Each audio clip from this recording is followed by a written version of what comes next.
کہ 14 اگست 1947 ہمارے اکابرین نے، ہمارے بڑبڑوں نے 20 لاکھ شہیدوں کو کی قربانی دے کر 90,000 ماؤں کی عزت پامال، 2 کروڑ مسلمانوں نے گھر چھوڑا۔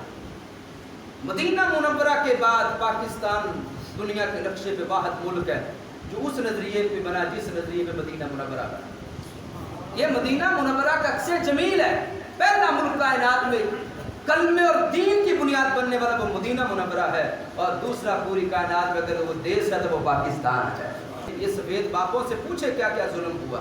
سید مہتاب کہتے ہیں کہ دریائے بیاس کے کنارے 2 لاکھ سے زائد پناہ گزین تھے، اور بارش آ گئی، اتنی برسی کی سیلاب آ گئی۔ کہتے ہیں کہ ہم چھکڑوں پہ اوپر تھے اور چھکڑے دریا کی لہروں سے بہ رہے تھے اور لوگ غرق ہو رہے تھے۔ کہتے ہیں ہمارے چھکڑے کو بھی گریلا ٹکرایا، اور ہمارا جو چھکڑا تھا وہ پانی بہنے لگا تو ایک درخت آ گیا، تو ہم نے اس درخت کے ساتھ رسوں کو اس کو باندھ لیا۔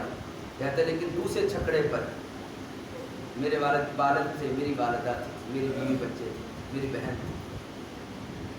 سید مہتاب صاحب کہتے ہیں میں نے اپنی آنکھوں سے اپنے باپ کو ڈوبتے دیکھا ہے، اپنی ماں کو ڈوبتے دیکھا، بیوی بچوں کو، اپنی بہن کو ڈوبتے دیکھا میں نے اپنی آنکھوں سے۔ کہتے ہیں لیکن افسوس میں ان کی کچھ مدد نہ کر سکا۔ 14 اگست کا دن باجے بجانے کا دن نہیں، 14 اگست کا دن گانوں کا دن نہیں، 14 اگست کا دن ان 20 لاکھ شہیدوں کی روحوں کو خراج تحسین پیش کرنے کا دن۔ آج لوگ کہتے ہیں کہ یہ ملک لبرل لوگوں نے بنایا، یہ کلمے کی بنیاد پر نہیں بنا۔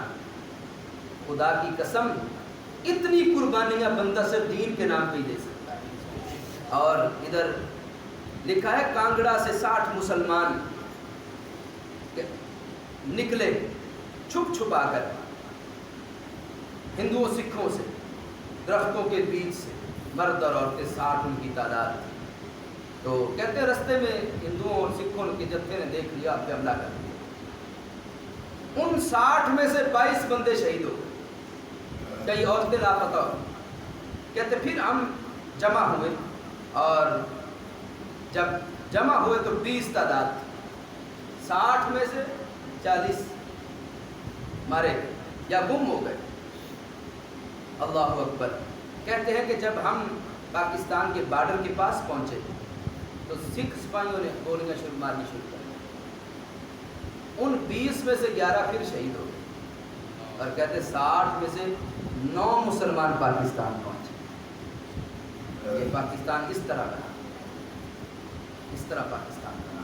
اور یہ ایک تاجر تھے سعید الدین، ان کا واقعہ لکھا۔ وہ کہتے ہیں کہ ہوشیارپور میں جس وقت قتل و غارت شروع ہوئی تو میری قرآن پاک اور حدیث کی کتابوں کی دکان تھی، میں دکان بیٹھا تھا تو مجھے کسی نے خبر دی کہ سکھوں نے تیرا گھر جلا دیا۔ کہتے میں گھر گیا تو میرے گھر کے سارے افراد کو شہید کر دیا گیا، 2 سال کا چھوٹا بچہ زخموں سے چور ہو رہا تھا۔ کہتے میں نے اس کو پکڑ لیا اور اپنے کپڑے کے اندر، چادر کے اندر چھپا لیا، باہر نکلا تو دکان کی طرف آ رہا تھا۔ کہتے سامنے سے پھر ہندو وہ ٹولی و باشوں کی آ گئی، اور انہوں نے میرے بچے کو چھین لیا، اور ایک نے پکڑ کے ہوا میں بلند کیا، اور ایک نے برچھی ماری اور ایک بازو کاٹ دی، دوسرے نے ماری دوسری بازو کاٹ دی۔ کہتے اس طرح ایک ایک عضو کو کاٹا انہوں نے، اور ہر دفعہ کاٹنے پر وہ کہہ کے بلند کرتے۔ اب بتائیں اس بندے پہ کیا کرتے۔ کہتے ادھر سے کہتے میں نے اپنی منت سماجت کی، اور میں نے کہا کہ بیٹے کو چھوڑ دو، میرے ہاتھوں پہ ڈنڈے مارے، ہاتھ زخمی کیے، زخمی ہاتھوں سے۔ کہتے جب میں اپنی دکان پر گیا تو قرآن کے اوراق اور حدیث کی کتابوں کے اوراق گلیوں بازاروں تھے، اور پھر انہوں نے آ کے میری دکان کو آگ لگا دی۔ یہ پاکستان اس طرح بنا۔ لیکن آج آپ غور کریں کہ ہم نے اس پاکستان کو کن کے حوالے کیا۔ جب اس میں بھی سوچا، ہم نے چھوٹے چھوٹے مفادات کے لیے ان لوگوں کا ساتھ دیا کہ جو ہمارے دین اور ہمارے ملک پاکستان کے دشمن ہیں۔ اس پہ بھی غور کریں کہ ہم اپنے بزرگوں کو کل قیامت کے دن جا کے ہم نے کیا منہ دکھانا ہے۔ اور جب ہجرت کر رہے تھے ان کا نعرہ کیا تھا؟ نعرہ تھا پاکستان کا مطلب کیا؟ پاکستان کا مطلب کیا؟ اور یہ عزم ہے آج 20 لاکھ شہیدوں کے خون کے ساتھ ہمارا کہ ہم اس ارض مقدس پاکستان کے نظریے کو اگلی نسلوں تک پہنچائیں گے۔ پاکستان کا مطلب کیا؟ پاکستان کا مطلب کیا؟ پاکستان کا مطلب کیا؟ پاکستان کا مطلب کیا؟ دستور ریاست کیا ہوگا؟ دستور ریاست کیا ہوگا؟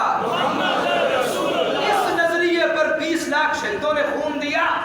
یہ حکمرانوں کی عیاشیوں باشندوں کے لیے ملک نہیں بنا، یہ ملک فحاشی عریانی کے لیے نہیں بنا، یہ ملک نظام مصطفیٰ صلی اللہ علیہ وسلم کے راج کے لیے بنا ہے۔